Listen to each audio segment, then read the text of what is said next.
Hi, everybody. Today is Wednesday, October 13th. This is the Kubernetes SIG K8s Infra biweekly meeting. I am your host, Aaron Kirkenberger, also known as Aaron of SIG Beard or SpiffXP at all the places. We are going to adhere to the Kubernetes Code of Conduct during this meeting, which basically means we're going to be our very best selves. And you can watch yourselves do that when this meeting is posted publicly to YouTube later.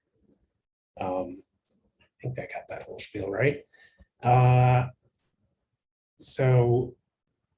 First up on recurring topics, I wanted to take some time to welcome any new members or attendees who wanted to introduce themselves. I'm new. I have no clue what's going on. Cool. Why don't you tell us a little bit about what's your name? Tell us a little bit about yourself. What brings you here? What are you interested in? My name's Ben. I work as a software engineer in a company that I started with some friends of mine, sort of in the fintech space. Really like, we use Kubernetes, really like it. I think someone posted this group as a sort of place to join and help. And sort of everything, it felt like a nice place to join and help, I guess. I might be entirely out of my depth and completely wrong, but fingers crossed. No, that's super awesome. Welcome, Ben. Yes. I feel entirely out of my depth almost every time. Well, it's great. Anybody else?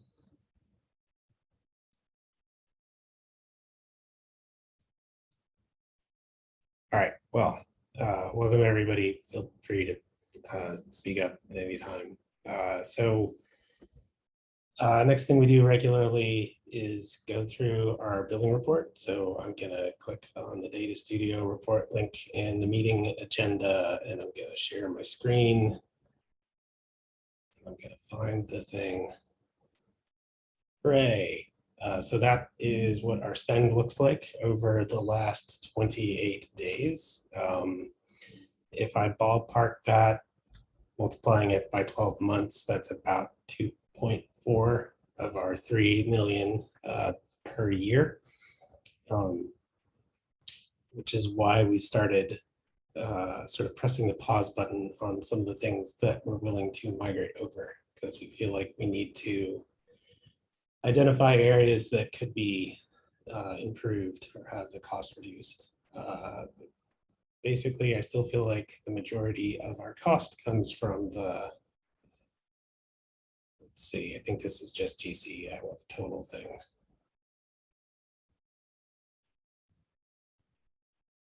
Is on page 5, you basically guess the most cost. Yeah. So this is probably really tiny. I wonder if I can blow it up. Oh, cool, I can. So cloud storage is the bulk of the cost for our K8s Artifacts project, which is currently hosting all of our container images and some binaries. Next up is the GCP project that's used for the 5,000 node scalability tests. Next up is Compute Engine, which I think is actually network egress costs for the artifacts that are hosted in cloud storage. And then fourth place is the Prow build cluster, which I could go back and take a look at how it's changed. I don't think it is that. If anything, I thought I had helped make the costs go down over time. Let's filter down to search, because by moving to local SSDs, it's actually slightly cheaper and slightly more performant to run the builds. I thought builds might run a little bit faster, but I suspect we're just going to see that the volume of PRs went up over time, and so the number of builds kicked off went up over time, and so the size of the cluster grew over time. Yes. Yeah, look at that pre-KubeCon, everybody's trying to get their PRs in hump. I love it. It's great. Are there any? So the TLDR is, I think, like, we still feel like reducing the cost of our artifact hosting is priority number one. Are there any other questions about this? I have a question, but I feel I'm crazy about that question. Oh, it's my favorite kind of question. Okay, so can you check the cost for the 5K project in August? Yes.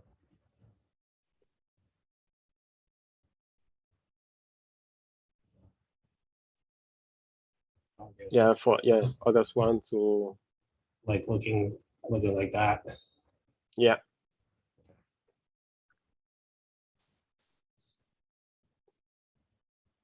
It was large. It was very large, but I think this was some spillover from a 5,000 node cluster sticking around for too long. Yeah. Now can you check the cost in September? Okay.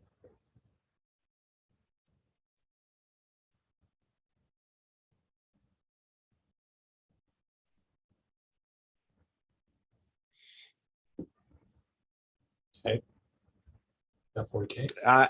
I can explain that. You cannot explain that. Yeah.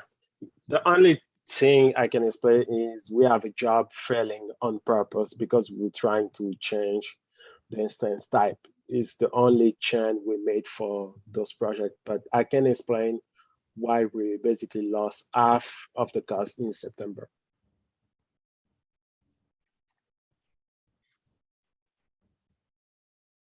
I'm just curious what it looks like over time if I get back to August.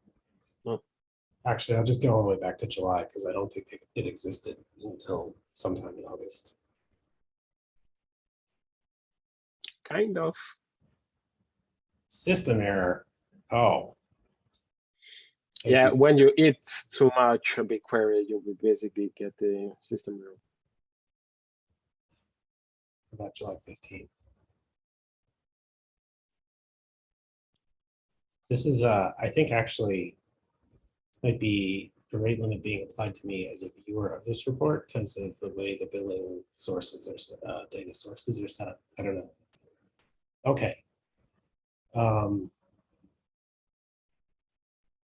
We can explain the 5K because it was a cluster. Yeah, that's when we had stranded. stuff. Yeah, but after that, basically between August is the same cost, but we saw that we don't see the same amounts in between August and September. I feel like I need to zoom in a little bit more to maybe make this clear on video. Go August 15th. So we're sort of looking at the last 2 months. I feel like there is slightly more usage in August. I can't explain entirely where that usage is coming from. The first place I would start though might be the slight difference in maybe the number of jobs that were kicked off. And so I would probably want to go take a look at like, at this point, I would either take a look at the builds data set that's in BigQuery, or I might scrape the Kubernetes Jenkins GCS bucket to figure out, or I would probably use Spyglass to go take a look at the build history for the jobs that we know would use this project and see if like more of them have been kicked off than usual or something. Okay. Yeah. Because this looks like this is about the totals. Okay, here's what it is. The 80K in August is still the leftover bump from that cluster that was sticking around, because we're looking at basically 2 months worth of data now, and it's about 85K. Cut that in half, that's about 40K per month. This is roughly what our expected spend would be for the scalability project. Does that clock? Yeah, kind of. And I think when you finish the migration of the scalability jobs, we are supposed to even get less than that because we use now the scalability pool for the periodic. So I'm going to stop my share.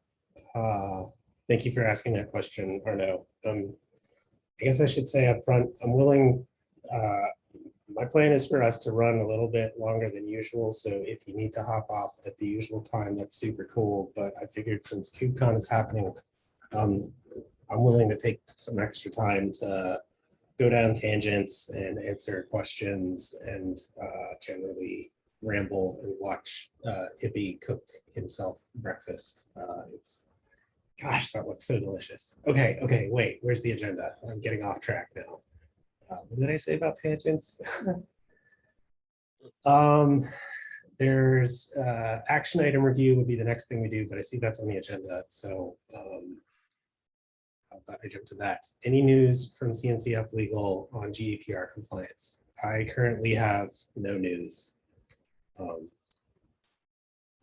And I think AP was supposed to raise an email to the legal team about GDPR compliance. So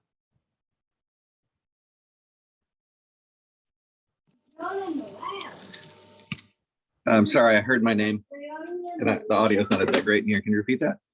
You were so a month ago, I asked about GDPR compliance for the report. That's right. I have CNCF Legal. It's not even CNCF. It's LF Legal overall. It's not a fast iteration loop. We have not dropped the ball. We have. It's in the queue for them to get back to us. Okay. Yep. I will look forward and report on the mailing list within as soon as I hear something, and I'll try to I'll ping them again, and maybe we'll hear something after KubeCon. Okay. And the second action item is still me because I think we had a conversation about getting an Amazon account, but it is not in the call, so I don't know if we had something to do.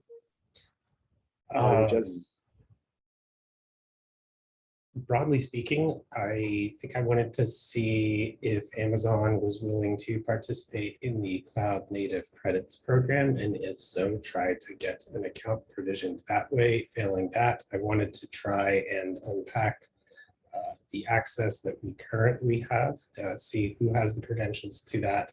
I think it's probably just in Santa Barbara and one or two other people, likely Ihor, and expand that to the same set of people who have access to the GCP admin credentials. Okay. But I sort of, I guess I didn't write it down. I sort of like dragged my feet in the name of KubeCon. And it seems like the cluster API folks managed to unlock themselves a little bit. Okay. Jumping around on the agenda, I wanted to jump up to progress report on 123. And Arnaud, we just spent a bunch of time talking about the 5,000 node scalability job. Did you want to update us on the rest of the migration of the scalability jobs?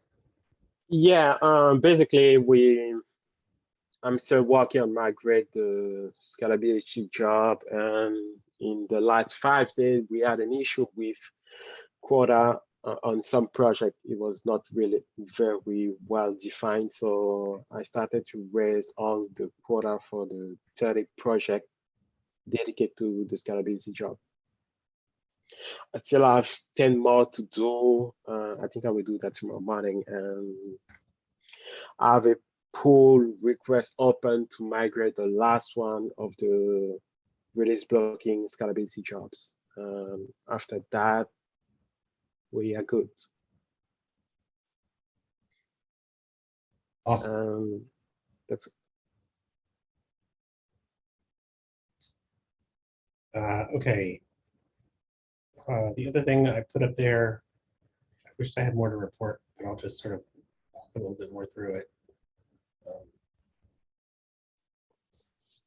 This is sort of the umbrella issue. The idea is any image registry that's used in Kubernetes, in CI for Kubernetes whatsoever, be that images that are scheduled by our end-to-end tests, images that are used to stand up the cluster, images that are used to run jobs, that gate merges or block releases of Kubernetes should all use community-owned images. And trying to scroll down to see if I have a easy thing here. I kind of don't. Cool. Where we stand are some of the like trickier, the real easy one that we finished already was all of the images that are scheduled for end-to-end tests inside of Kubernetes clusters have since been moved. This isn't even the issue for that. Good God. This is all of the images that run CI builds of Kubernetes that are generated by CI. These are now community hosted. Cool. So we're standing up clusters for end-to-end tests using community-owned images. Basically, what I'm trying to get at is we have a lot of like corner cases. This is the one that's like all of the images that are scheduled to clusters as part of our end-to-end tests. I think we're basically at the point where we need to announce a deprecation window for this. However, there are a number of repos throughout the Kubernetes project that aren't Kubernetes that still rely on the google.com hosted images, and we need to tell them to stop doing that. CloudU had done a good job of opening up a couple piecemeal PRs. I suspect, this is probably too small for screen sharing, but I suspect since the word CSI driver is in a lot of these, I think that the Kubernetes CSI folks or the SIG storage folks tend to have like one repo that has like the scripts and release tools and stuff that are used by all of the CSI repos. We got to figure out which repo that is and change things there, and that will probably change what's used in a bunch of these other repos. Failing that, somebody needs to go make a bunch of pull requests to each of these repos to get them to use the correct registry. It's basically just a search replace sed regular expression whatever thing. So this one's a pretty easy issue for new contributors to work on.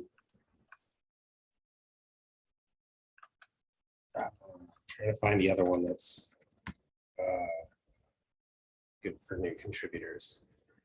There's another issue that relates to all of the images that are used to run proud jobs. So these are all the things that actually like run the integration tests, run the end-to-end tests, all that stuff. There's a TCP project that hosts a number of these called K8s test images, which is owned by Google. And I've got here a list of every single image that lives there and needs to be migrated, along with links to or brief notes about like what seems to use this image and how to move it. About half the images we managed to already take care of or were unused, which is super cool. I started doing the heavy lifting for a couple of the images, like taking care of the Kubekins image, took care of about 1,700 of our 2,200 proud jobs. The biggest thing that I can't really take care of super quickly, but I could use a lot of help with, is to bump the version, to change the image that is used by the majority of our cloud build jobs. So we have jobs all across the project that use Google Cloud Build in order to securely build Docker images and push those to container registries that ultimately get promoted to our production artifact hosting. And the image that they use within Cloud Build right now, the majority of them use an image that comes from google.com. We want them to use a community built and hosted image. I've got an example PR here of how I changed the Boscus project to use the correct image. It's basically a search replace. The main thing that's blocking progress on this is just that there are a lot of repos. And so I think anybody who is handy with the scripting language and the GitHub API could probably script opening up a ton of pull requests against all of these repos at once. Or it's a really easy thing to open up a pull request repo at a time. It's a good way to make sure that you've got you can go through our contributor workflow of like getting the CLA signed, seeing how tests run against PRs, all that sort of stuff. For anybody who does this, I'd recommend using a PR description that's kind of like this, if not exactly like this, where it links back to the umbrella issue, the reason we're doing this work, like why is this needed, and a link to the previous pull requests to help people sort of follow the trail of bits, like what was the previous thing that happened that's causing you to do this. Once we take care of all of these, there are all of the other images that don't have their checkboxes checked up above that are kind of going to need to be figured out on a case-by-case basis. Some of these are real easy search places. Some of them figuring out where or how this image is even used, things of that nature. The remaining things are the trickier corner cases in our end-to-end tests, like this project. K8s authenticated test, if I remember right, is about making sure that we can pull from an image registry during end-to-end tests that requires authentication. And this was something that Hippie and his team, I think we're going to try taking to SIG to look into. Instead of using a Google Cloud registry with a hard-coded password, basically, why not try standing up a registry inside of the cluster and then set up the E2E tests to pull from that registry? This would be a great way of re-implementing this test because it's more portable and it also wouldn't have to hit Google Cloud all the time, and it would work in air-gapped environments where I legitimately don't know how they pass this test in air-gapped environments right now. So there's kind of a long tail of stuff to do here. I still think it is reasonable to get all of the end-to-end test related stuff done by the time 123 code freeze comes into effect, which I believe is November 16th, about a month from now. Some of the other stuff like the job images and the Google Cloud build stuff might take longer than that, but it would be really cool to get the big checkbox checked of, I lost it, of this issue getting done by the time 123 goes out the door. I talked a lot. Are there any questions on this?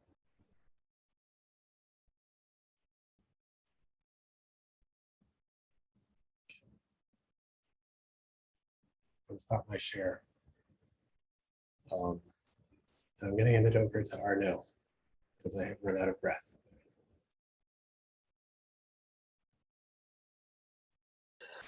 I had a question about CNCF credit, but I saw the announcement and EP remove his text, so I think I'm gonna skip. So my sorry, Arnold, sorry, I moved it down because I presented it last week. My mistake. So if you want to discuss it, we can quickly go. I thought it somehow got accidentally copied over. My mistake. So my question is, if basically we want to request a credit from Azure, for example, because they have a direct OSS program, are we going through CNCF or are we directly talk to Microsoft? Thanks for asking that question. Today at KubeCon in the keynote, Priyanka actually launched the Cloud Native Credit. And there's a page, I'll look for it just now and I'll share it, where you actually apply for credits. That page has two options, one for donation and one for applying. You fill out the form and then you can apply for credits to actually use the credits that's being donated to the CNCF.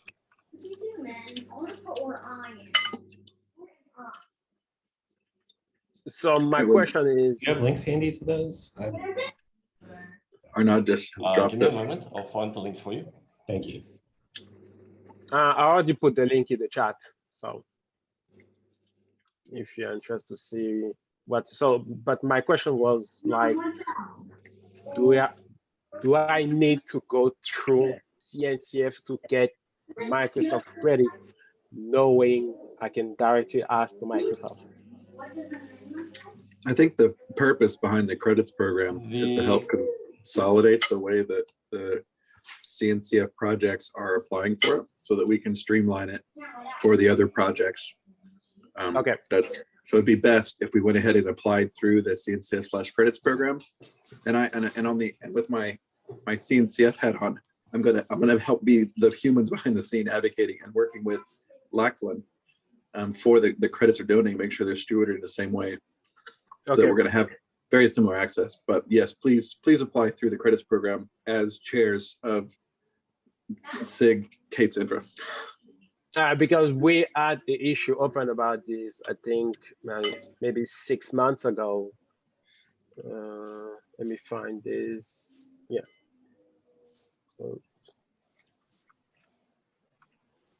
Okay, yeah, I think is this issue. I put it in the chat. So it was about the donation. So I don't know the update about this. Are we close it? Are we waiting for something? You're right. So this is, I've had conversation with Lackey, and the next step is to, it's kind of funny, let's close both of them. I'd say open the ticket, open the thing and refer to this so that we have the, I'm sorry, I'm in Zoom and I'm not used to, how do I get back? I'm on my phone. This is new for me. There we go. It's okay. Include that link in the formal ask so that I can go through and really clearly say, okay, you launched it today. Here's the first ask. Let's close this out. Okay. Because I'm asking also a question because I felt like we may claim those credits and move the cluster API jobs to AKS. So we lift some costs on the GCP credits. Well, so to be clear, I feel like what is happening right now is that Microsoft employees are contributing to the Cluster API Azure thing, and they're using a Microsoft-owned set of credentials. And so Microsoft is footing the bill for the Cluster API Azure project to move. Okay. And this is an invisible cost of the project.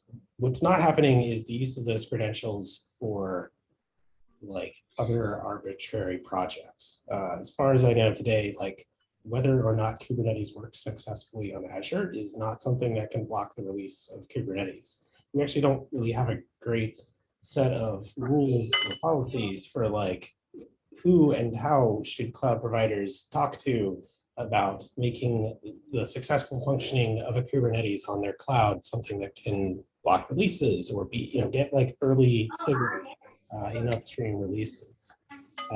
I feel like this would be part of that, but I would really like, just if nothing else, to make visible like what is the cost of supporting these projects. Microsoft is definitely like.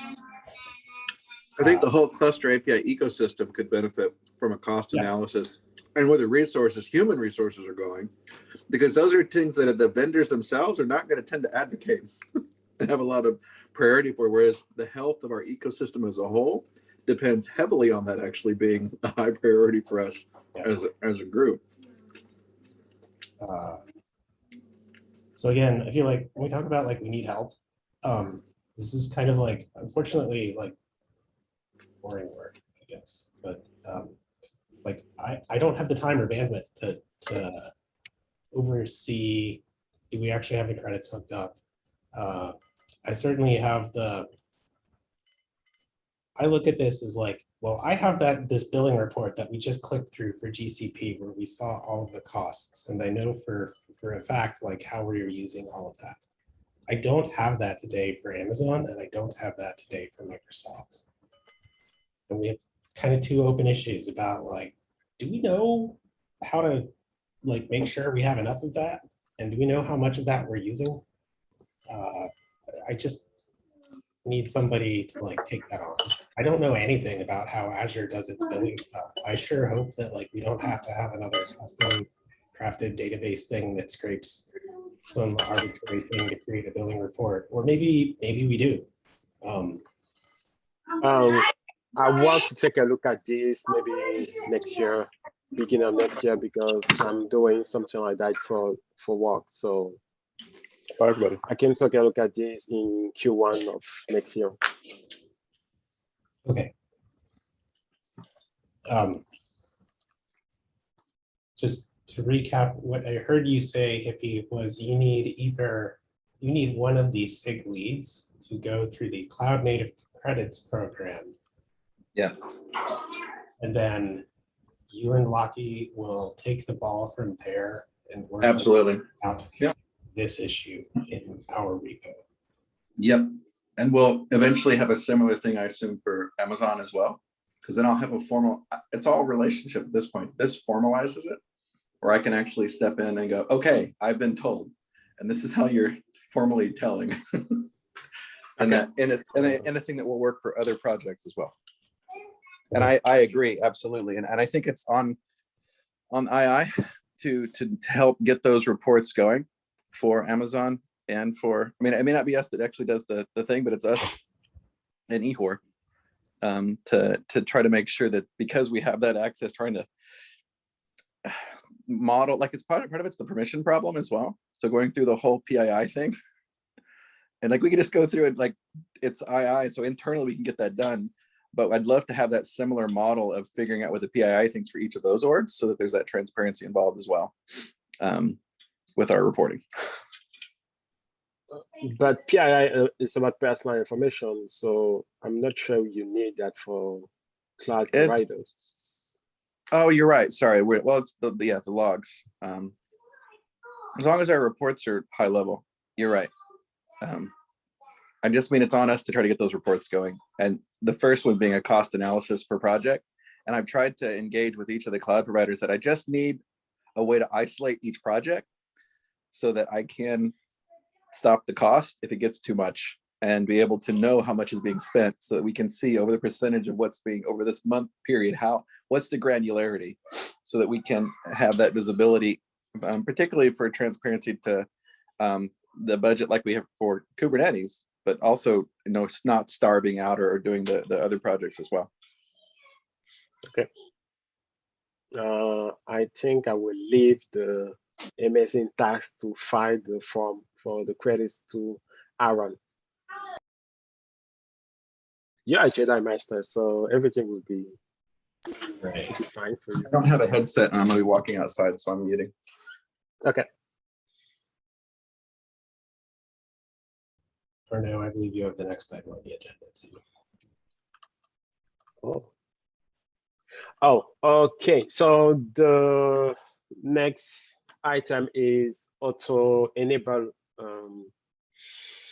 auto upgrade of the Terraform provider through depender bots. So why are you laughing, Aaron? Sorry, I just noticed that the GitHub org is Proudfire. Sorry. Oh, okay, that's me.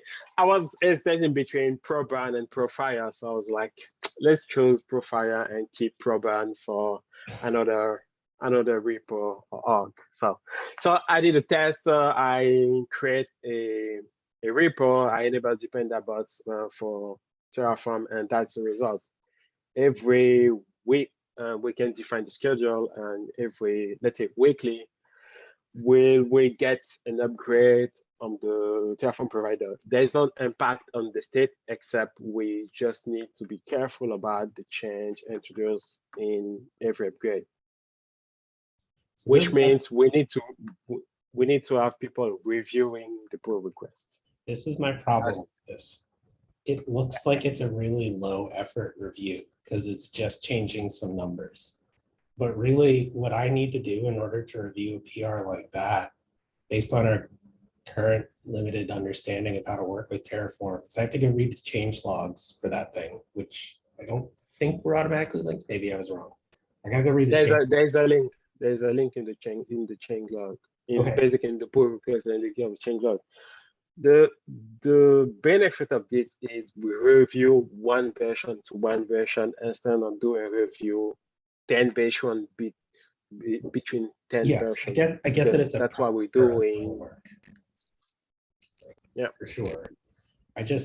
My concern is also that I think, again, correct me, this is me expressing a limited understanding of working with Terraform effectively, but like, I don't know how to know for sure that nothing's going to break unless I am at least capable of doing a Terraform plan. And I also kind of feel like I'm signed up to be prepared to mitigate rigging changes if I do a Terraform apply and something goes wrong. There are two aspects of impact if you do an upgrade. The impact can be on GCP, like they're doing a breaking change in the GCP compute API, for example. You may not see that even in the change log. There are also an impact on an object on a Terraform resource because they deprecate something, and if you are not careful, you may break something. So I felt like because we have a pre-submit that basically run a Terraform validate, we can introduce a Terraform plan, but it's not enough because sometimes you see the change in the Terraform apply. Yeah. So I felt that's why I want dependable, because I want to be sure I can review just change between two versions instead of do the review between 10 versions.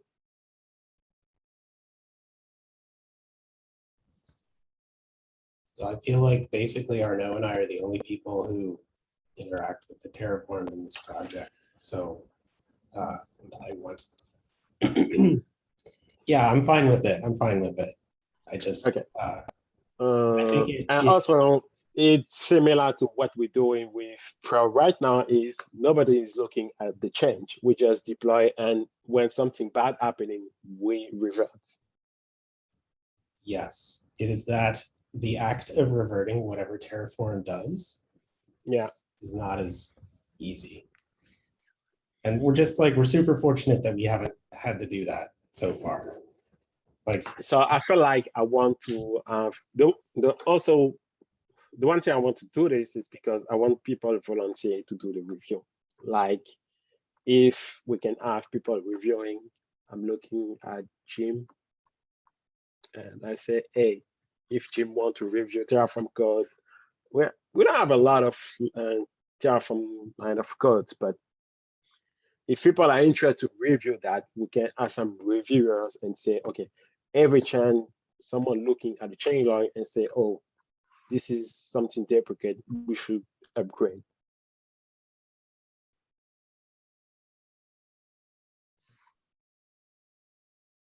I don't have a proposal writer like you, Aaron. I'm just throwing ideas like that. So no, I want to do something. I'm super in favor of it.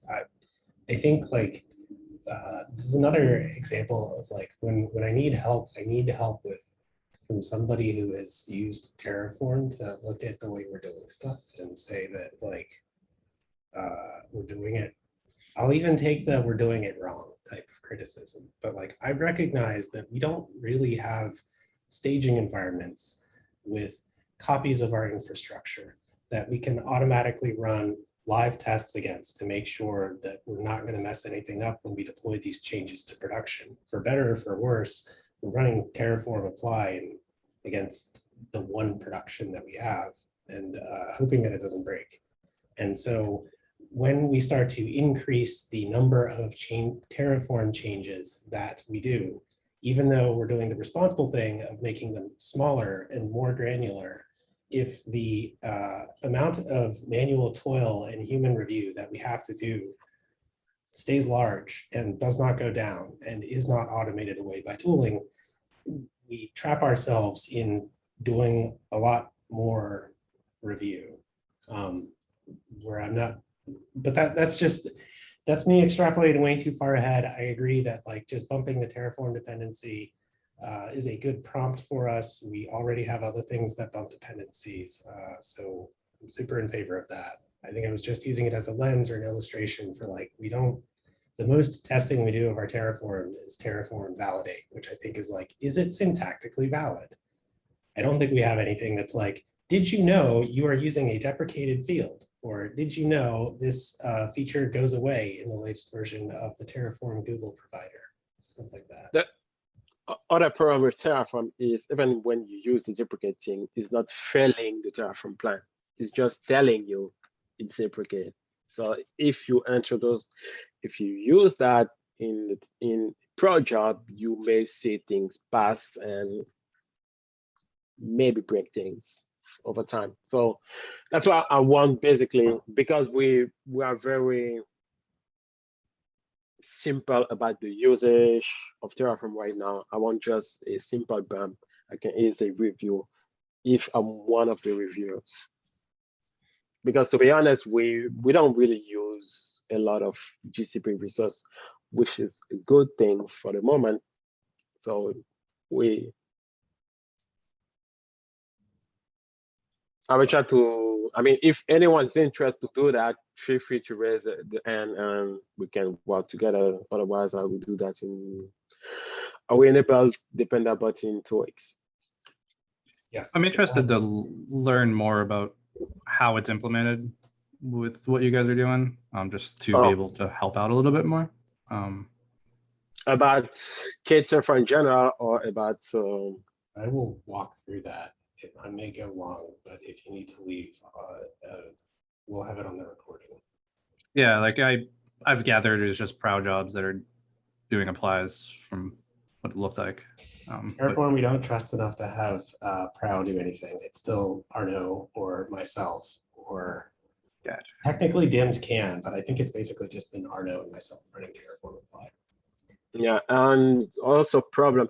The one thing about Terraform is the way we use that need add the owner permission for all the project. So it's kind of complicated to delegate those permissions to I mean, someone. I can just start running through it now, but I want to give time to Rhiannon's agenda item as well. Okay. I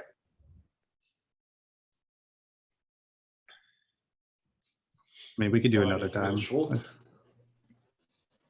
I'm totally ready to roll through it and just see what happens. Rhiannon? All right, mine is real short. We made a really simple issue just to get feedback from the group. At the moment, API Snoop website is updated manually by running a script every so often. And we are thinking that it might be useful to have a proud job automate that. Just get your feedback on would that be advisable for the resource. I want to throw a little policy word at y'all about API Snoop.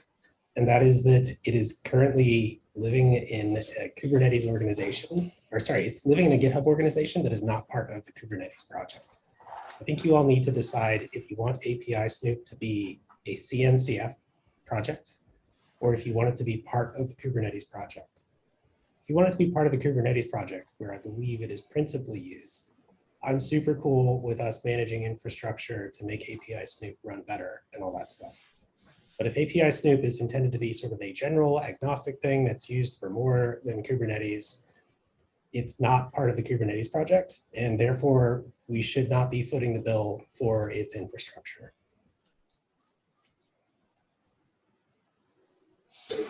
At the moment, I agree. I'm in the cafe, so it'll be a little bit noisy. I think initially we had thought about trying ways to generalize it to be used elsewhere, but it is definitely going to be Kubernetes only because it's a database logging the calls to the API server. It's all K8s, and I don't see it even be able to support even our other efforts like within Envoy. It's just not the right fit. So I think it would the best place for it is inside the Kubernetes organization as a project there.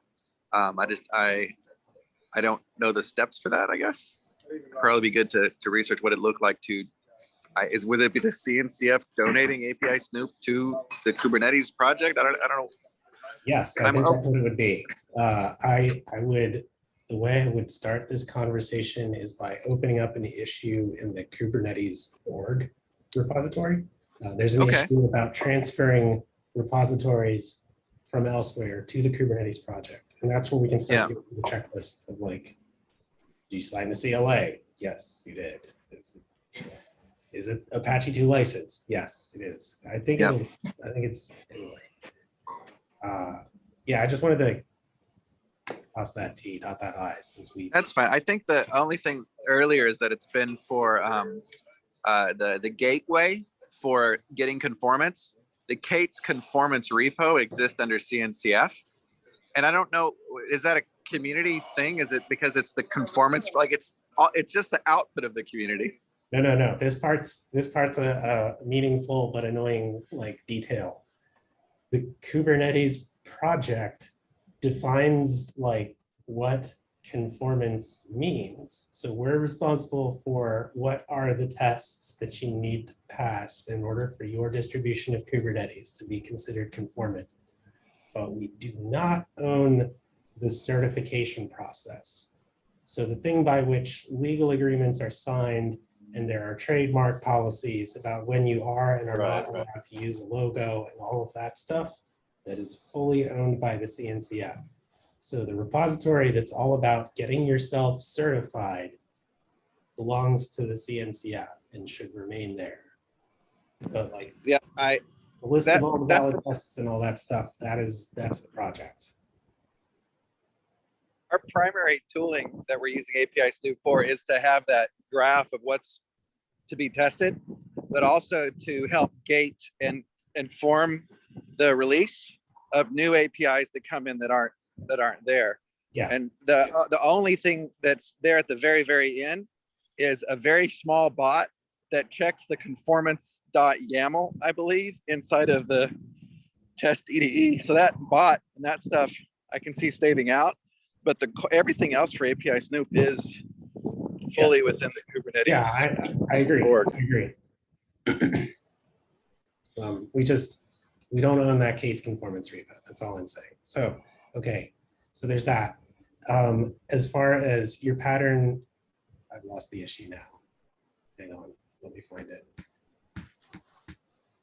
So I have a question. Is it which SIG need to own this? Because I feel like API Missionary is the best SIG to own This this. is SIG architecture, because this is used for the conformance subproject, Okay. and SIG architecture owns the conformance subproject. So I think we need to talk to SIG Arc about donation, repo donation before we initiate the process of migration.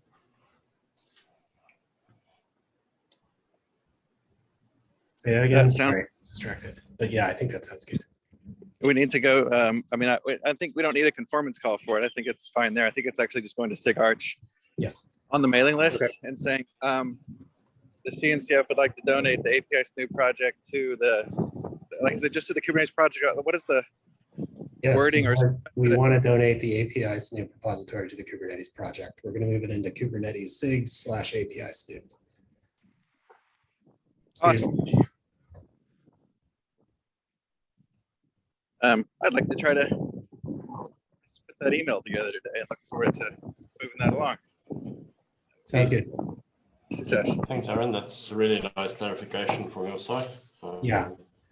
Sorry, that was. And then once we move that over, we can then look at the terraforming and automation of the update.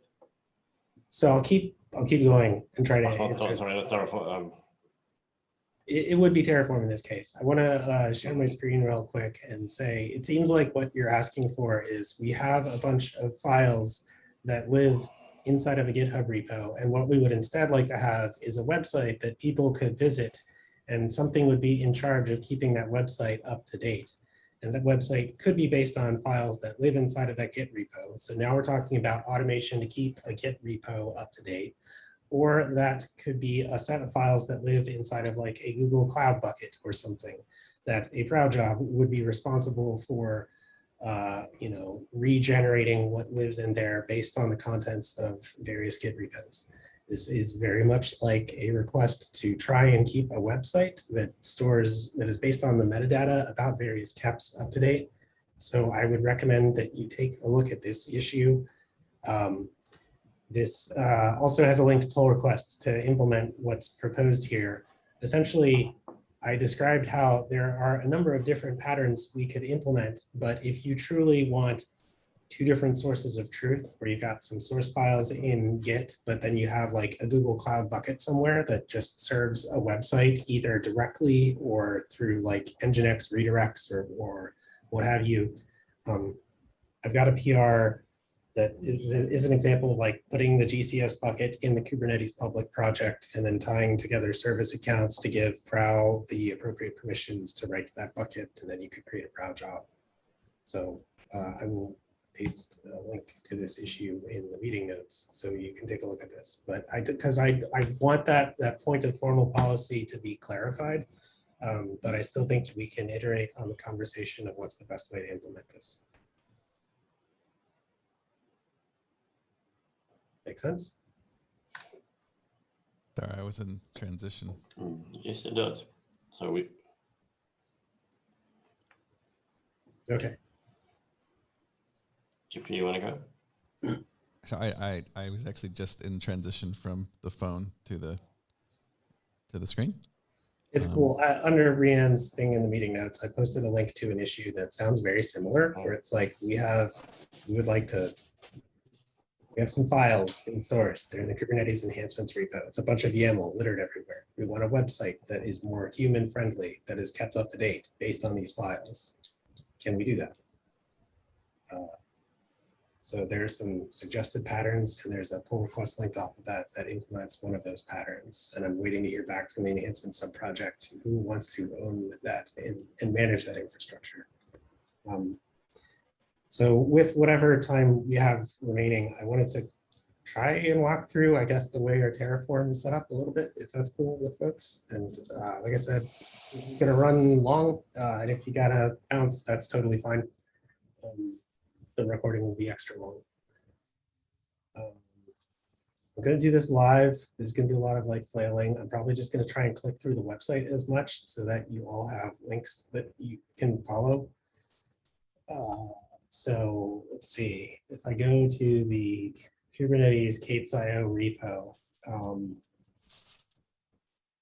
a lot of my life when it comes to managing our infrastructure is inside of the infra GCP directory.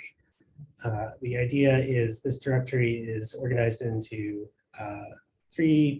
so infra, top level, things that manage our infrastructure, GCP, next level, all of our GCP infrastructure with the optimistic hope that we'll eventually have an infra AWS and infra Azure set of folders.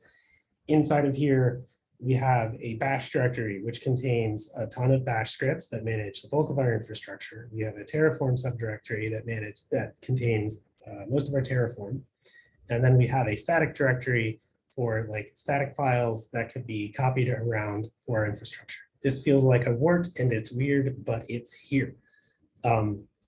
So I'm going to start by going into our bash directory. Like I said, bash came first. It's the thing that Tim Hawk and myself are most comfortable with. And I'm going to go to the ensure main project file. So just a brief description of what is in here. Where's the README? Maybe it's in here. Hey, look, further down in the README inside of the infra GCP directory, I sort of try to describe the way the bash is laid out. The idea is there are a bunch of scripts that start with the word ensure, and those are in charge of managing a set of infrastructure. So in the case of ensure main project, it's going to manage everything related to the main project, which is Kubernetes public. We call this, I guess, the main project because it has a lot of resources, including the AAA cluster where most of our infrastructure runs. It has a number of critical GCS buckets. It is where we have the data set that contains most of our billing data. It's the main project. It's where we kind of dump everything. Sometimes I wonder if we should segregate things more, but this is the pattern that we started with. All of our bash scripts, to try and keep them minimal, we have a set of reusable functions that live inside of lib files. There are other things in here. I'm not going to read them all and narrate them all. I think we'll just go through the ensure main script. So the first thing, the ensure script, one of the things I'll call out is there's this YAML file here that contains a list of all of our projects. There was a thought I had at one point in time that maybe YAML could be the wonderful database bridge between our bash and our Terraform. If we could get both of them to read configuration data from YAML, we could ensure that there's sort of like one source of truth for things to change. So for example, for today, if you want to add a new staging project, you add it to this list, and then this script file here, ensure staging storage, is the thing that's in charge of actuating this list or making this set of projects real. This is totally like a human wrote YAML. It's not super consumed by our automation, other than right now, like a project has to be inside of this YAML file for it to be usable by our Bash or our Terraform, I think. So ensure main project. Most of these things are written such that they source in the libraries up top. They have a bunch of global variables. The variable that I'm interested in is this Terraform state bucket entries. So the idea is, since Terraform stores its state in a file, we want that file to be someplace remote so that multiple contributors can update that state rather than it living on my laptop. We are not using HashiCorp's commercial offering where like we check in and lock and all that stuff with state. We just have a copy of the state. It lives in GCS. So as to ensure that, like, or let me back up. One of the things about Terraform is that it stores everything in the state, including sensitive values like keys and passwords and credentials. So in order for us to ensure that only the correct people have access to state, so as to ensure that we're not leaking sensitive information and that we don't let any arbitrary person blow away our state or update our state, we use GCS buckets, and then we use IAM to restrict who is able to read from and write to those buckets. And so we have this fancy naming scheme here where buckets are all prefixed with the word K8s Infra TF as a hint to us humans that it's K8s Infra managed GCS buckets. It's for Terraform.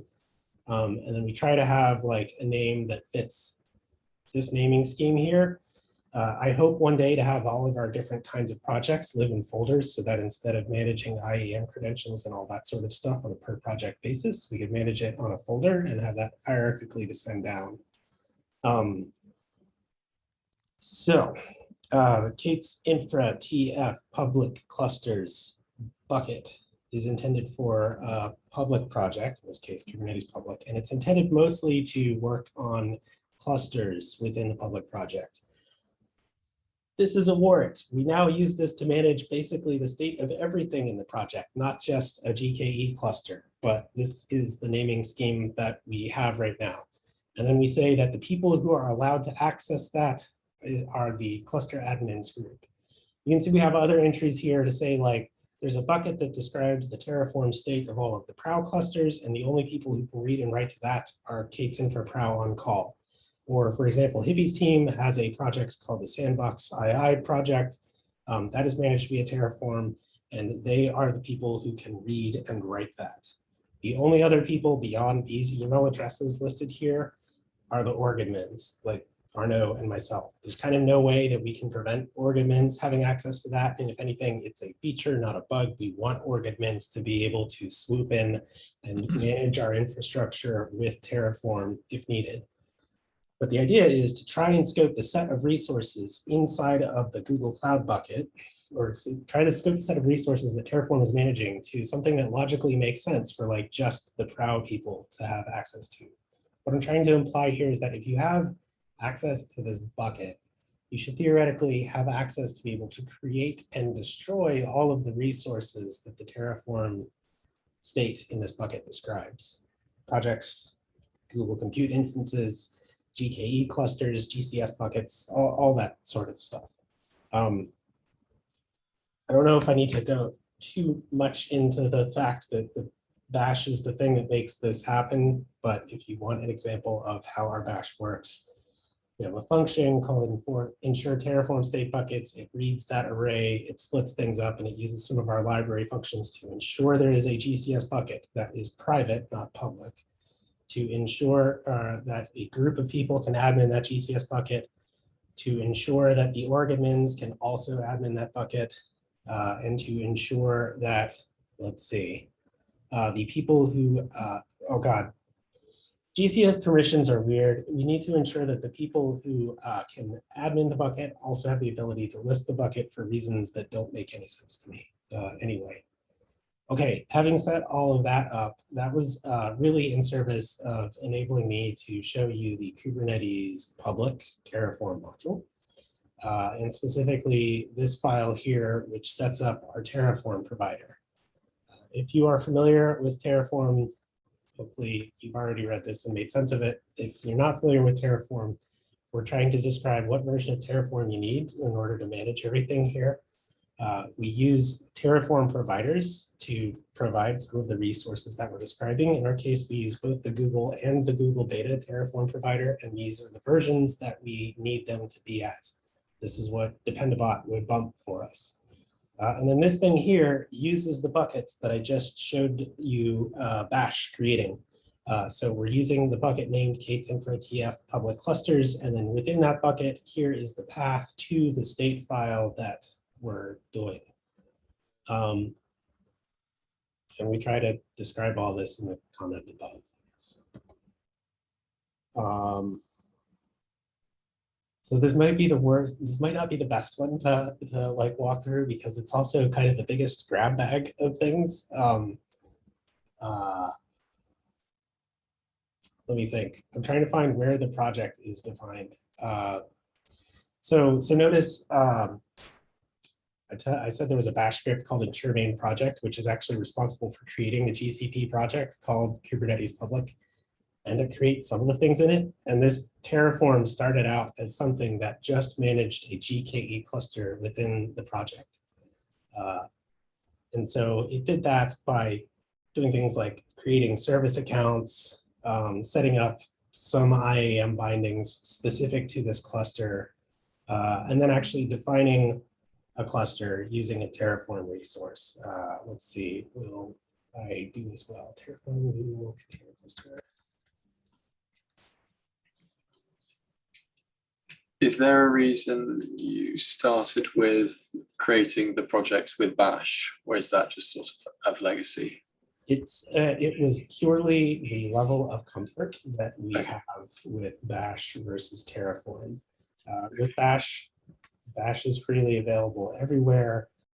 We were more comfortable scripting our invocations of G-Cloud than we were working with Terraform's various resources. Some of us have had some of the people who started this had no Terraform experience. Others like myself, I have had Terraform experience and I have had a bad time with it, accidentally deleting things. Could be like my own inexperience with Terraform, and Terraform moved on quite a bit since I last used it. But in the interest of like using what we know, we started with Bash. And I think like where we're at with Terraform is a good medium place, but like I described, like we don't really have effective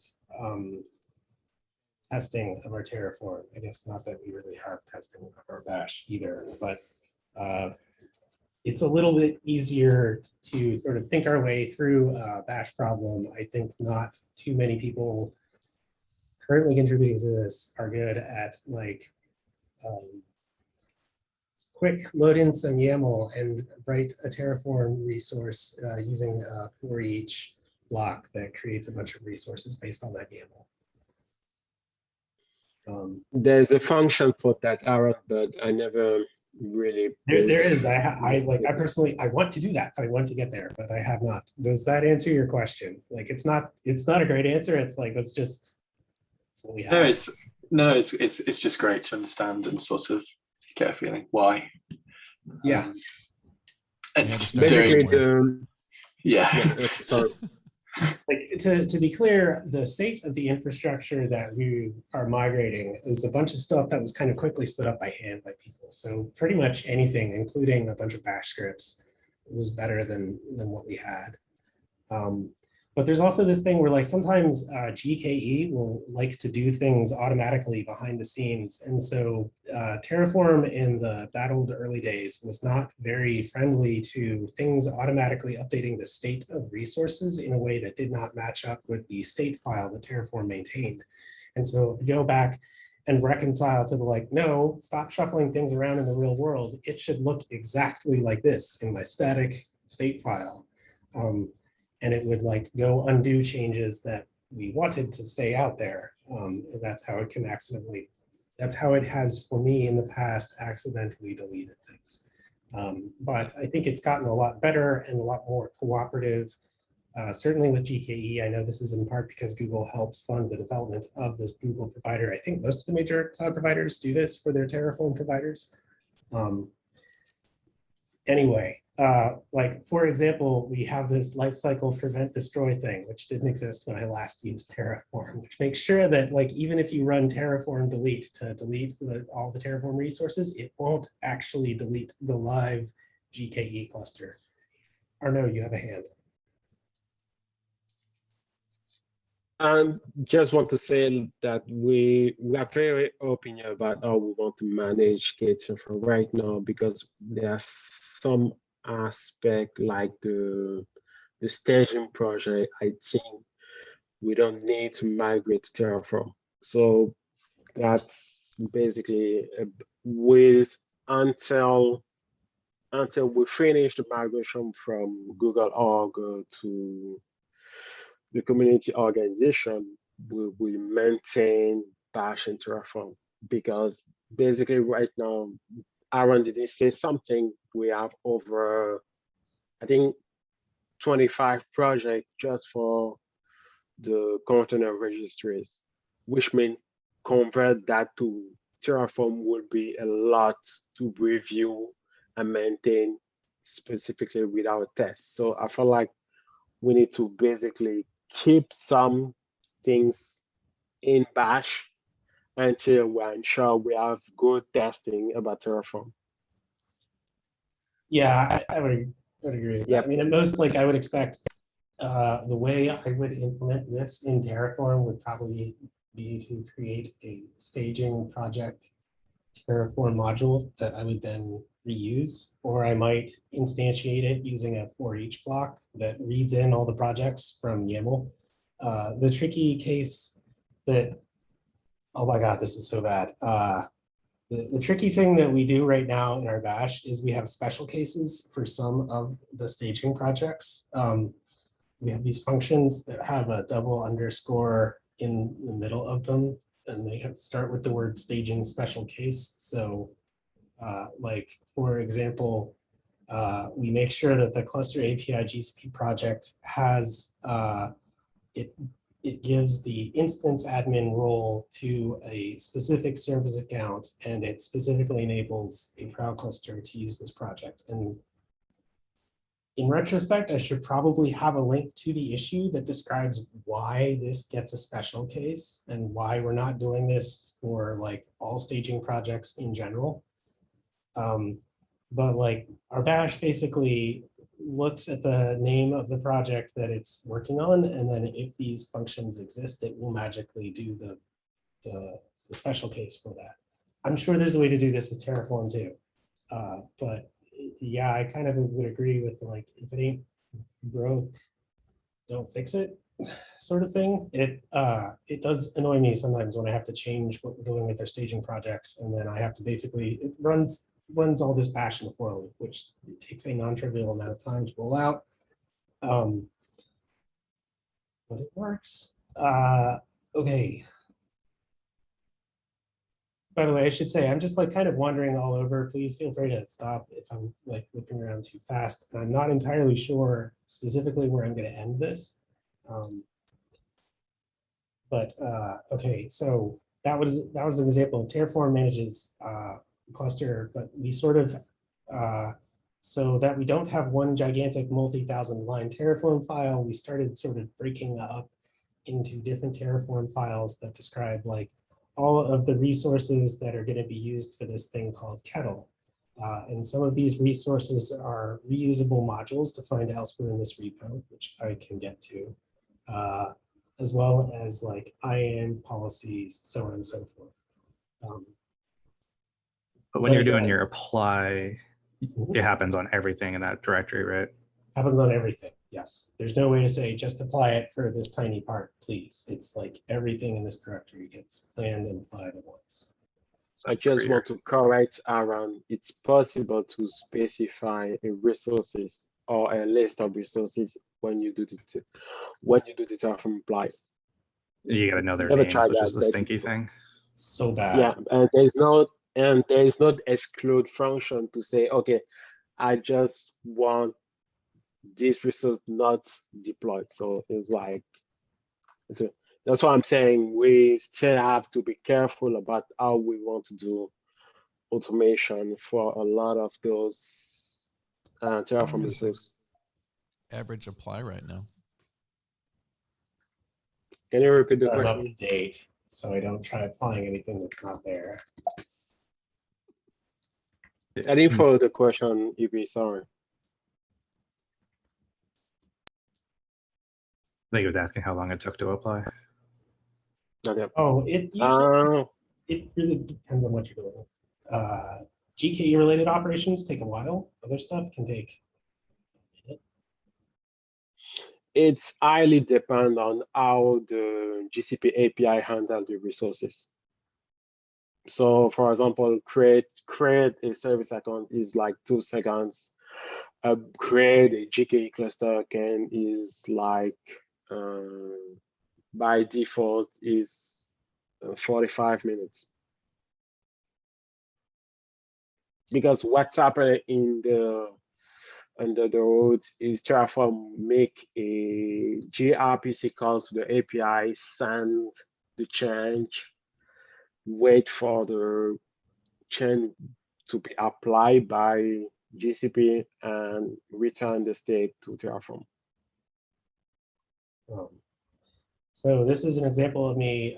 I run these meetings from my personal computer because my employer does not like Zoom running on my work laptop. So I'm using my personal account here. I cannot use my work account. And lo and behold, my personal account does not have the ability to update the main project. I did this so that the more secure thing is the thing that's allowed to use access to this. But I also kind of used my personal account as a sock puppet that has less access, so I can make sure people who have not org admin privileges are capable of doing stuff. One place I do have access is one of the proud build sets of resources. So we're doing VI now, apparently. Again, it's a set of resources that basically describe how to set up a cluster. By the time we got here, we stopped. I had learned enough about Terraform to create reusable modules. So instead of raw Terraform resources describing the cluster, that's actually all done inside of a set of reusable modules in the modules GKE cluster directory and modules GKE node pool. So that what I define here looks hopefully a little more straightforward about like what we want to change and configure. So I'm saying that I want a node pool that has 2 ephemeral local SSDs. I'm also giving it 100 gigs of standard persistent disk. It's an N1 Heim M8 instance, and it runs the Ubuntu Container D instance. And that is hooked up to this cluster, which is defined above, which is sitting on the regular release channel. So it's updated regularly to its regular is more stable than the rapid release channel, but less stable than the stable channel. And it looks, what this module ends up expanding to, the set of raw resources, looks very similar to what I was showing earlier. So there's like a defined maintenance window, and we have auto upgrade and node auto healing turned on. So this just sort of magically updates every so often to the next known good version of Kubernetes. I see a hand, Jim. Yeah. So we don't really touch a lot of the program because there's an auto upgrade system. We do what we change most of the time is we basically activate feature on the cluster, or we integrate new feature, for example, the local SSD. But most of the time, we don't really touch those clusters. Yeah. So my question probably falls under the, if it's working, don't touch it. But have you looked at the Google provided module for GKE? And the reason I ask is we switched. Okay. We switched to it, and it took away a lot of the issues that we had with like having to keep our like self-wrote modules up to date with the new features. You just kind of point to the new version and they do a good job of maintaining support. I'm holding on this because I spend a lot of time looking at the evolution on those modules, and it takes a lot of time to understand them. There's a lot of hidden abstraction about Terraform on those modules. So personally, I prefer we have our own modules because it's easy to maintain and we don't want to expand the usage on the GK cluster. So we can use the official modules because it's for our own information. There's a dedicated team inside Google maintaining the provider and those modules. But I feel like it's a lot of effort to understand those modules before you use them. But I can be wrong. That makes sense. Yeah, what we do is we fork theirs just so that we can have a copy that we know isn't going to drift too much, and then we just kind of pull in things as we need. We also have some of like our own custom stuff. Yeah, but you have a dedicated team of people and looking at those modules, and you have like I'm guessing 10 GK cluster to manage or operate. Yeah, like 60. See, we have just three cluster and that's it. So I feel like I kind of want to even drop the modules for the GK cluster and just use pure resources because we don't have a lot of things. We made the decision to centralize everything inside AAA for the moment until we end up with some use case where we need to split the workloads over a different GK cluster. But for the moment, I feel like if you want to use the module, it's a lot of pain. Yeah, importing it would be the worst thing by far. Yeah. Let's kind of overdo it. Basically, to be honest, they are really amazing. Those modules, it's easy to use them, but you need to understand them deeply before you use them because there's a lot of tricky condition you need to take care or you need to check before you use those modules. yes, I think I agree with everything Arno said. I don't think we ever actually explicitly had this conversation out loud though. So I think it's a good, valid question to ask. Yeah, I basically like, just try reading through this. Like I mean, visually you can see there are lots of patterns and that's really cool, but it's also pretty dense stuff. And I to just whatever, maybe I should just +1 everything Arno said. Like, I don't want to have to read through all of this to understand what's happening. I feel like, and I'm happy to be corrected or proven otherwise, that our modules are simpler. We do have to own the cost of maintaining them. But because they're simpler, we just kind of, it's a lot easier to understand what we're looking at here. I guess the other thing is like, for better or for worse, some of these have opinionated defaults. They also have to entertain like every possible configuration, which is what makes them so bloated. Yes, so like I definitely get that.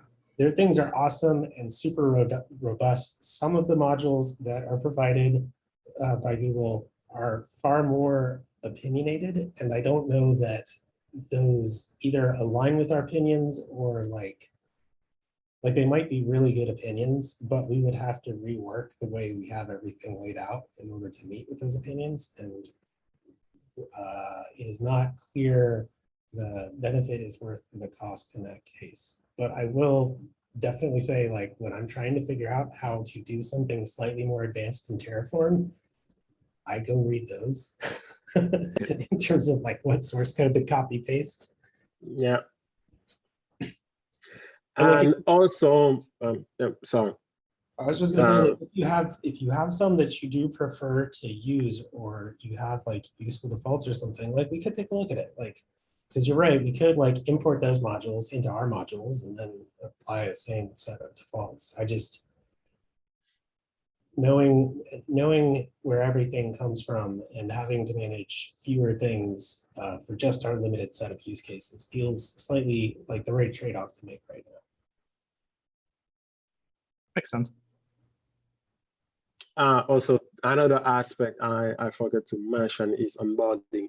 If we want to onboarding people on Terraform, I prefer we use our merges because they are very simple to understand, instead of ask someone to go understand the official GK modules, which is like a weeks of reading and understanding what's done inside those modules. So in terms of onboarding and maintenance, I prefer we keep our own module until we make the call to not use them. And I have a secret plan to drop Terraform and go full YAML for everything about infrastructure in K8s Infra. But it's like, I want to open the room to say, oh, maybe the next person running K8s Infra can use the add-on in GK to deploy all of those things with just YAML. Yes. I was going to show some of our modules, but I think I'll come here. I am trying to think in terms of like, what does the YAML data structure look like that is more intuitive or understandable to describe some of the common patterns we're seeing in our infrastructure, so that when I point contributors to, hey, do you want a thing? Write some YAML. Maybe that's like easier and more approachable than, hey, do you want a thing? Write some Terraform. See, like this feels like even if I didn't know Terraform at all, I could sort of understand that, oh, I want an IP address and I want it to be named infra prow and I want it to be a v6 IP address. I'll just copy paste this thing and rename it to like my application because I want an IP for my application. And this looks an awful lot like YAML. It's not perfect YAML. Let's see. I think I have it in here. Finding my way to the point. Yeah, so I was trying to envision like, well, so as YAML, it would look like this. I don't know if this is any more or less understandable. But that's sort of the hope and dream with that GCP infra YAML file, is maybe eventually the reason all of these projects are defined as like keys instead of list elements is maybe like each of these projects underneath of them has the set of resources that they need, or the set of overrides that they need, or the set of services that they need enabled, stuff like that. And our Terraform was for sure written by people who don't know Terraform well, me, a year ago or 2 years ago. That's what I was trying to show earlier. So we wanted to try and have a Terraform module just for like a project that's going to host a GKE cluster. Surely we have an opinionated set of defaults that we want to encode for that, and we use that everywhere. And like a lot of it is we need a certain set of services enabled.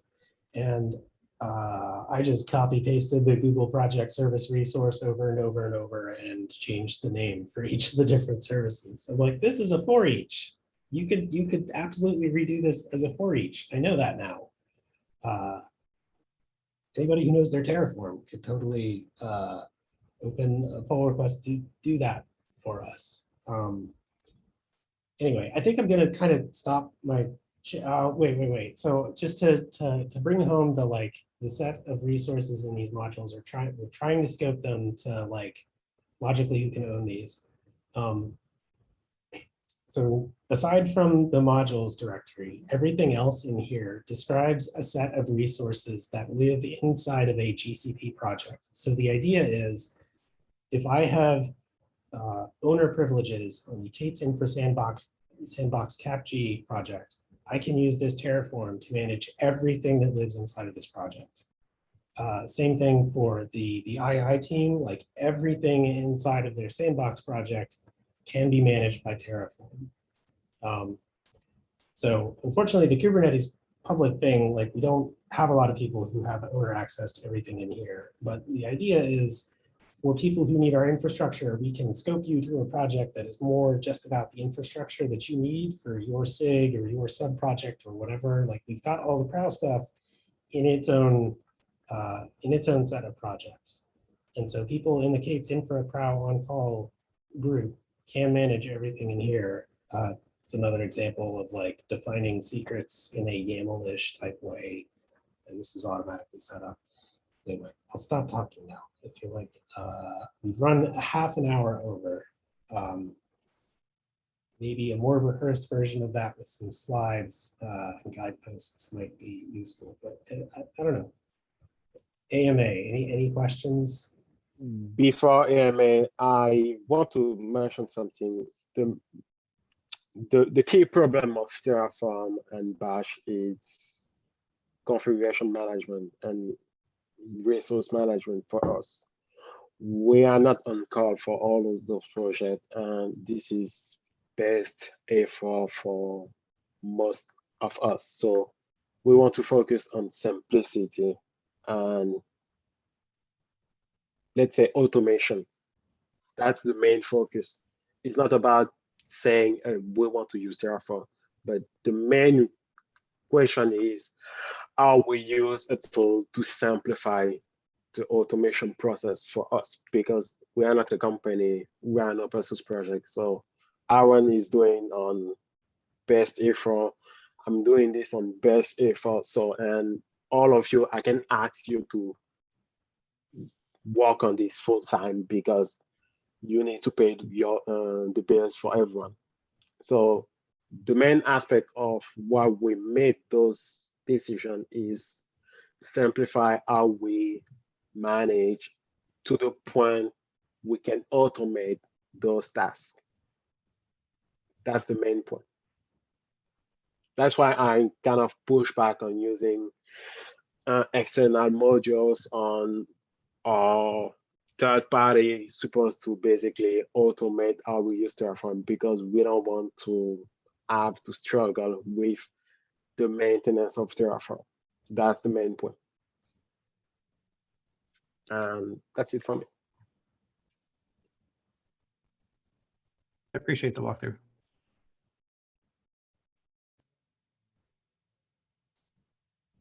Cool. Yeah, there's more stuff that I guess I'll try and see if I can show one other thing real fast. I do have to drop myself. All right. I'm gonna do it for the sake of the video. Yeah, go for it. But all right, have a good Kuba. Ask me questions. Thanks, Jim. Theo, any Okay. question?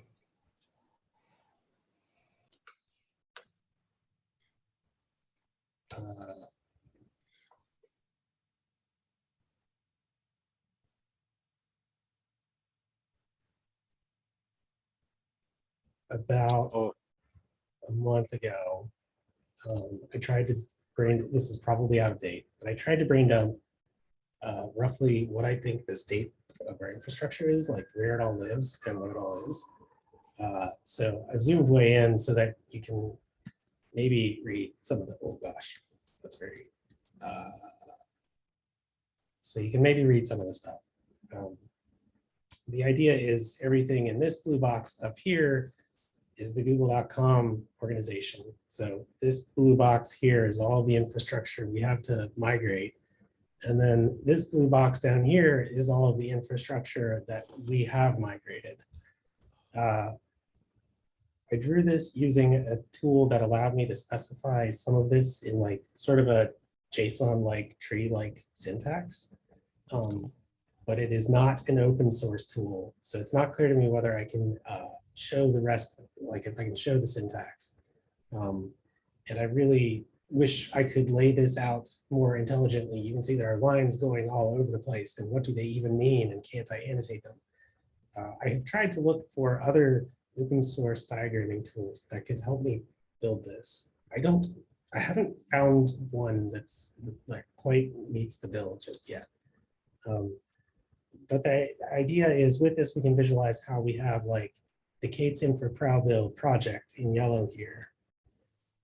And then inside of that, we have a GKE cluster called build. And then inside of that, we have a couple set of Kubernetes resources that will sort of cluster together into a single group. So like the Kubernetes external secrets app that's responsible for making sure we have secrets in these clusters, or the Bosco's rental service, that makes sure that like we have end-to-end projects available for each of our end-to-end tests. We also have the K8s Infra build trusted project, which has a cluster that looks similar. And then like our AAA cluster is somewhere over here. I titled it the community infra cluster. Then you can see like I've got little boxes in here for all of the apps that are currently running in there. But then there are also a bunch of resources inside of this project that we manage, like GCS buckets for scalability stuff, secrets for the apps, so on and so forth. I had to step away for a moment, but yeah, this is super cool. Where is this? This is in the repo. No, where does the image come from? Diagram.svg. So where's the source? The source is it is closed source at the moment because it was drawn using a Google proprietary tool, so it's not clear to me whether I can share the source for this or not. I don't know if it's a compiler, like what's the input? Like you don't have to share the compiler, but at least the documentation for the source input so we can. It's like a tree-like structure, but I don't know if I can share it, you know? Huh. It looks super cool. I kind of want to study it a bit and see what other, if we can't do that, then let's find some other diagrammy bits. So I need your help. Absolutely. Find me a tool that works better than that thing. Yeah. I will drop a link to this in chat. Find it. Because essentially, like, I don't want to use a closed source tool. I want to use an open source tool with open source so that people can edit the diagram. Or maybe we could even do something wilder, like generate the diagram.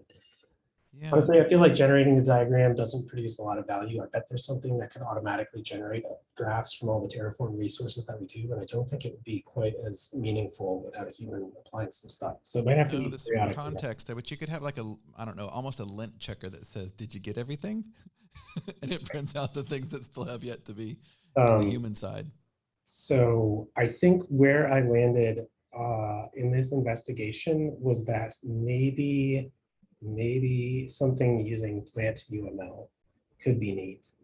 Okay. Alternatively, Ilograph could be really neat, but we need to work out whether or not we want to try using a paid tool. But I think I just found this arbitrarily. One thing I think that's super cool about this is it supports sort of a walkthrough style thing where like you can dynamically update the diagram on the fly. And yeah, that helps to have like, how do we get into this? This is almost like a presentation based on our underlying things. Yeah, it's super cool.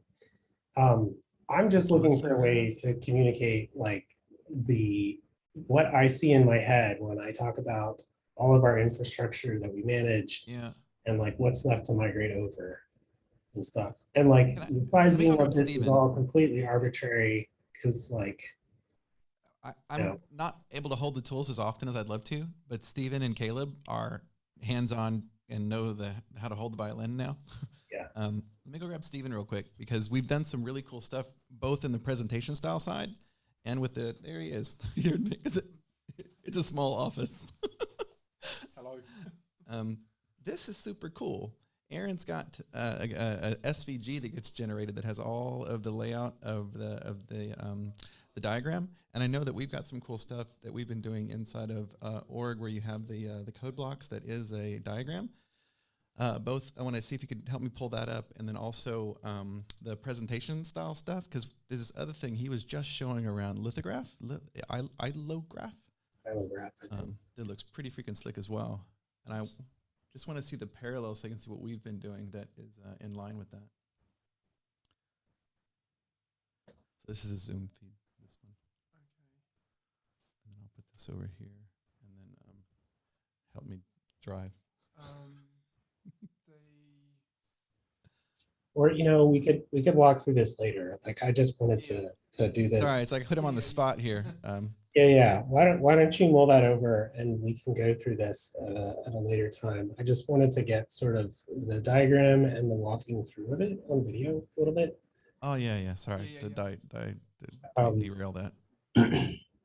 So like one of the more like tangled bits that Arnaud has been working on a little bit, and I keep mentioning, is this BigQuery data set where like all of the information about every single proud job that's ever been run for like the past 4 or 5 years lives inside of this BigQuery data set.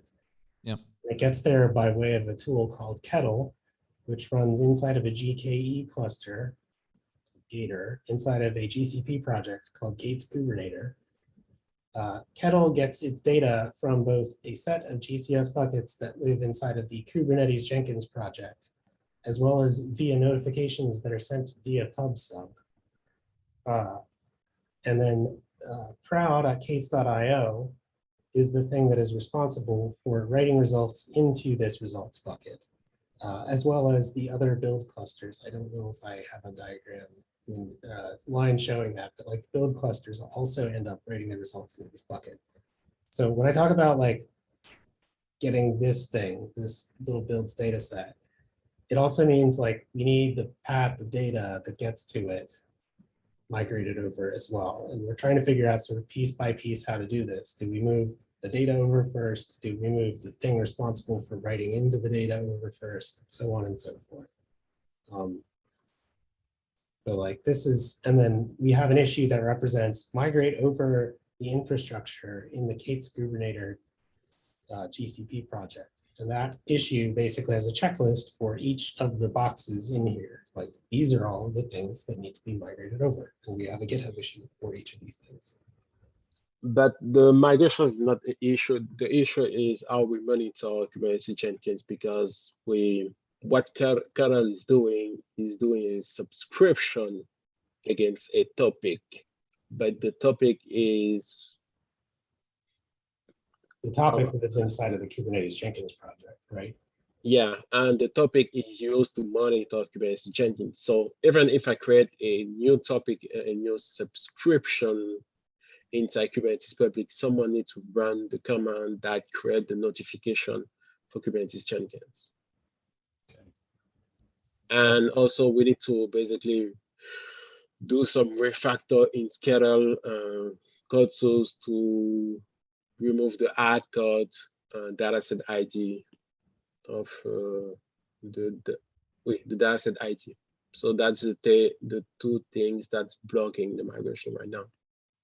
Okay, I can probably help with those, but Yep. Anyway, this was me spending a couple hours or a good chunk of a day or sort of beginning of September, end of August. Hopefully I can go through and refresh this, I don't know, in like a month or so and see where we're at. I'm gonna stop there. It's rekindling fond memories of writing stuff on the trip. That's the first brain dump I had of K8s Infra. I think I'm going to go ahead and stop the recording here. It's been an hour and 45 minutes and I'm exhausted. But I want to thank you all for your time, and see you all in 2 weeks. See you.